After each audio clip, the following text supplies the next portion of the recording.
thing on. Hey everybody, I'm back. It's Leslie Zazoo Plazz, also known as Zazoo Plazz. My Sunday report, the Zazoo Plazz story hour, or half hour, or 15 minutes, or whatever it works out to be. Oh, for once it's not raining, it's not 20 below, no wind, gale force winds. Got a little tree over here, keep me company. I'm right on the pond.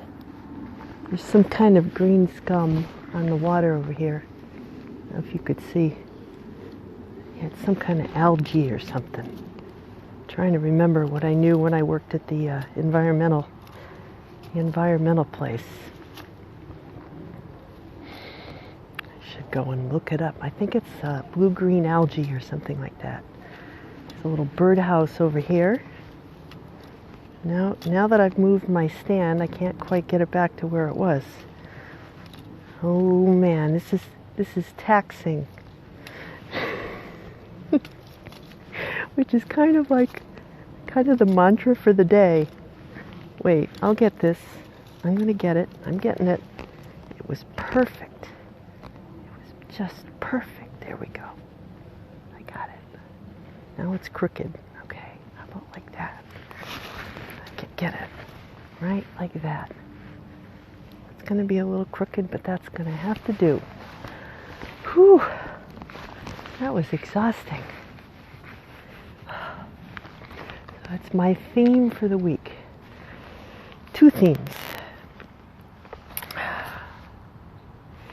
Is sort of a running theme, because we're still in Aries, and this time of year I was thinking about two people who I devote a chapter to in the book. Two friends who are very close to my heart, and we all started working out at the local Y, and until everybody, as you read in the book, everybody kind of scattered to the wind and went their own separate ways. But while we were working out there, I think like 5 years ago, I was fortunate enough to meet and be, part of a great group of people.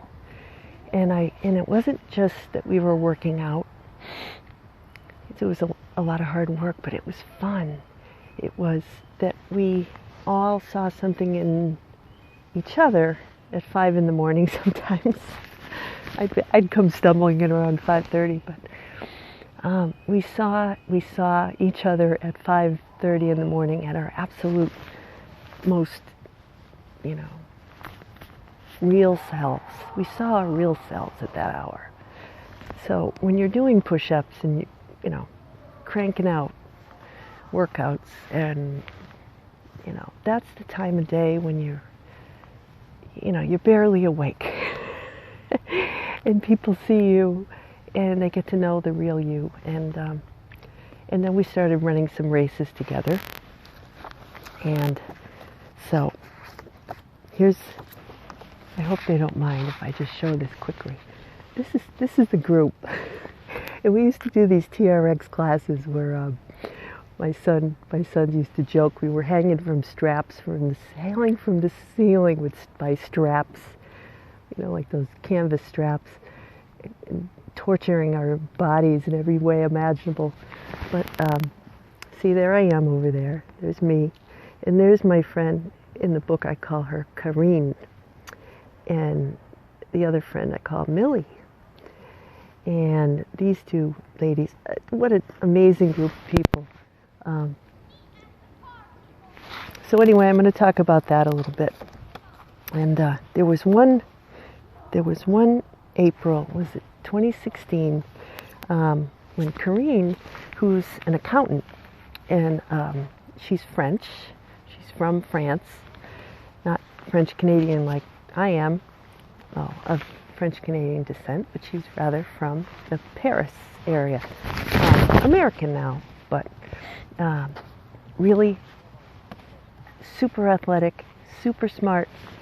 Hi, Karine. And miss our workouts, miss hanging out with you. She's a mom. She's a superwoman. She's superhero. Yeah,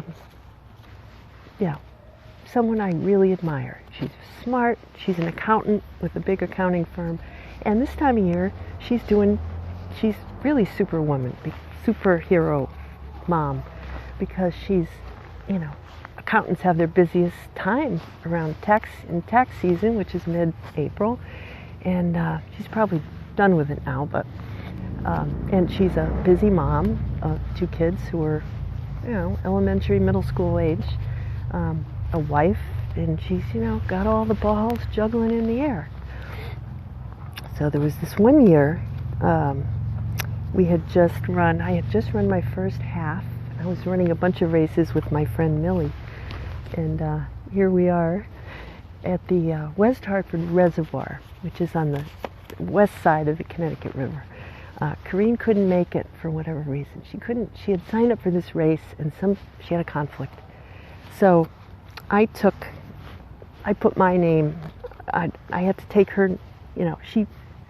We made some kind of arrangement, and I crossed off her name, and I put my name on the little bib that you wear. And it turned out it was pouring rain, and like 5 degrees outside, or it felt like it.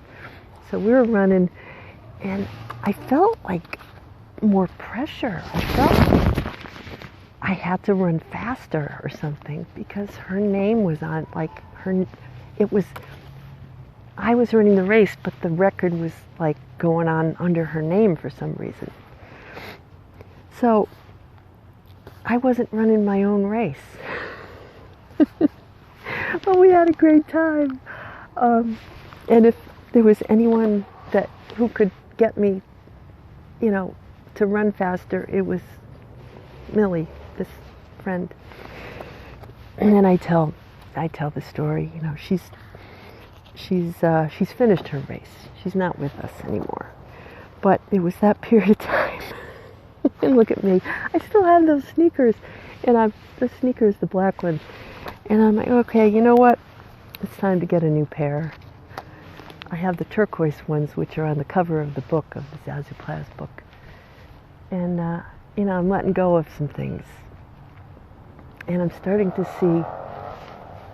draw some parallels. I even brought my little calculator today. I was adding it all up in honor of tax time. My husband's been staying up till 2 a.m. doing everybody's taxes. His mother's, our son's, who's in college but is working, our taxes, federal taxes, state taxes. And of course I have my business. And I'm hoping next year that I have a lot to account for. But I'm just starting out. It's not too bad. But I'm winding up. It all leads somewhere. It always does. So, you ever have a situation in life where you're, you go all out of your way for somebody, and you tax yourself. And it's not your race, it's somebody else's race, and you do it out of a sense of obligation, a sense of duty, a sense of, I have to do this, or I want to do this. And if someone's going your way, and it's fun, and you have a good time doing it, and you have a good time hanging out with somebody, then it's all good. You're helping each other, and you visualize. I visualized myself crossing the finish line, and I set a personal best because I wanted to. I wasn't running my race. I wanted to do it for someone else. You see, someone who couldn't do it for themselves. And maybe that's that's partly due to my cancer midheaven. For my friends and my family, I will go almost to the ends of the earth.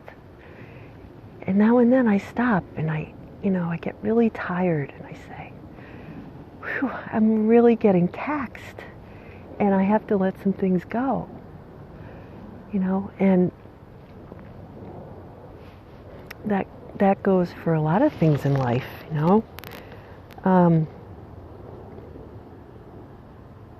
we have to think closely about things and relationships as we go along and say, does this help me fulfill my soul contract? Which is kind of a tricky thing to get to, but it's basically what we're all here for.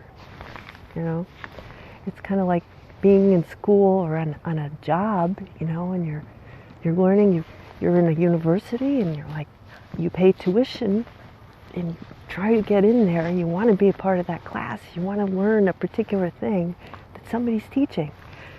So you bust your butt trying to get into that college, right? So if you're in that college studying philosophy, accounting, right? Is it going to help you if you're studying accounting and you want to be an accountant if you're hanging out with people who are studying art history or they're studying, ancient Mesopotamian literature or something?